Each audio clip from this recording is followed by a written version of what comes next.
Welcome back to the channel guys, coffee with Hasna. আজকের ব্লগটা আমি দুপুর থেকে স্টার্ট করছি, কেননা সকাল থেকে একটু আমি হলেও কাজের মধ্যে ছিলাম। তো আজকে ভাবছিলাম ঘরগুলো একটু গোছাবো, অনেকদিন নোংরা হয়ে গেছে। তো যেদিন ঘর গোছাবো সেদিন পুরো ব্লগটা তো করা পসিবল নয়, তা সত্ত্বেও চেষ্টা করব।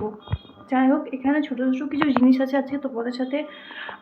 ভাবছিলাম যে কিছু ইম্পর্টেন্ট জিনিস শেয়ার কি করব, চলো পরে সেটা জানা যাবে। তো আমি ভাবছিলাম যে আজকে ঘরগুলো গোছানোর সময় যে জিনিসগুলো তোমাদের শেয়ার করব, যেদিন শেয়ার করব সেই দিনই দেখাবো। আজকে সকাল থেকে একটু কাজ ছিল, তো কাজটা আমাকে বাড়িতেই করতে হতো, সেই জন্য সকাল সকাল চান টান করে নিয়েছিলাম।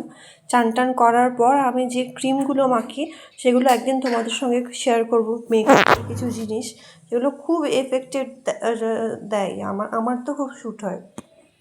তো এরপর আমি আজকে পিকলুটাকে ওখানে টাঙিয়ে দিয়েছিলাম। আমার পিকলুকে ভীষণ ভালো লাগে।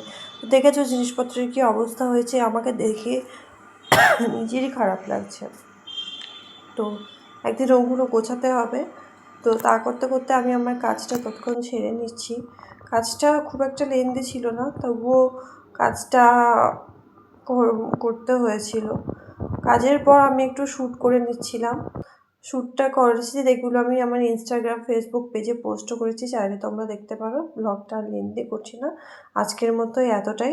তোমরা সকলে খুব ভালো থেকো, সুস্থ থেকো এবং হেলদি থেকো, এবং অলওয়েজ কফি উইথ হাসনাকে সাপোর্ট করতে থেকো। টাটা।